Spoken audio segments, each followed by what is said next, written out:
بسم الله الرحمن الرحیم. د خبرونو سرچکی ننګرهار کې د امام ابو حنیفه رحمت الله علیه جامعې د افتاء او قضا څانګې له لومړي دورې څخه د 30 متخصصینو فراغت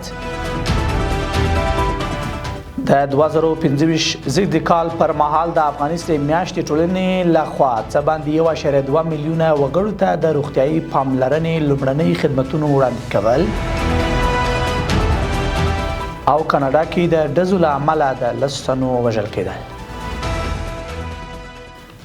د لوی مهربان خدای په سپېڅلي نامه درنو لیدونکو سلام. د نن ورځ خبرونو ته ښه راغلاست. نن چهارشنبې د روان کال د سلواغې 22مه نیټه ده. زه زیم دا بشپړ خبرونه دي.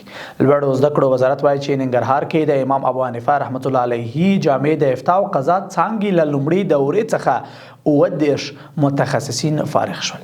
د لوړو زده کړو وزارت د دینی جامعاتو او تخصصاتو عمومي رئیس مولوي اسدالله فرید په همدې تړاو جوړ شوي مراسمو کې وویل چې دغه وزارت ژمن دی چې هیواد کې دینی تخصصي برنامې لا زیاتې او پیاوړې کړي.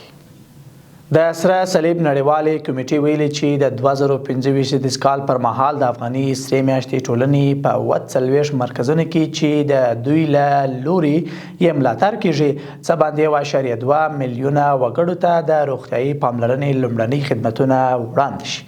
دې کمیټې ویلي چې د تیر کال په اوږدو کې تر 330 زرو ډیر د عادي واکسینونو دوزونه تطبیق شوي او له 9 زرو ډیر په خوارځواکۍ اخته ماشومان د افغاني سرې میاشتې له تغذیوي پروګرام څخه برخمن شوي دي.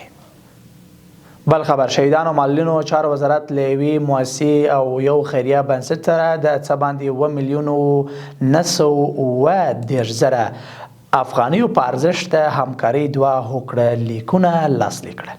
دغه هوکړه لیکونو له مخې به په کابل، فاریاب، ننګرهار، هلمند او پنجشیر ولایتونو کې 4,960 تنو یتیمانو، کونډو، معلولینو او راستنه شوي هیوادوالو ته بېلابېل خوراکي توکي وویشل شي.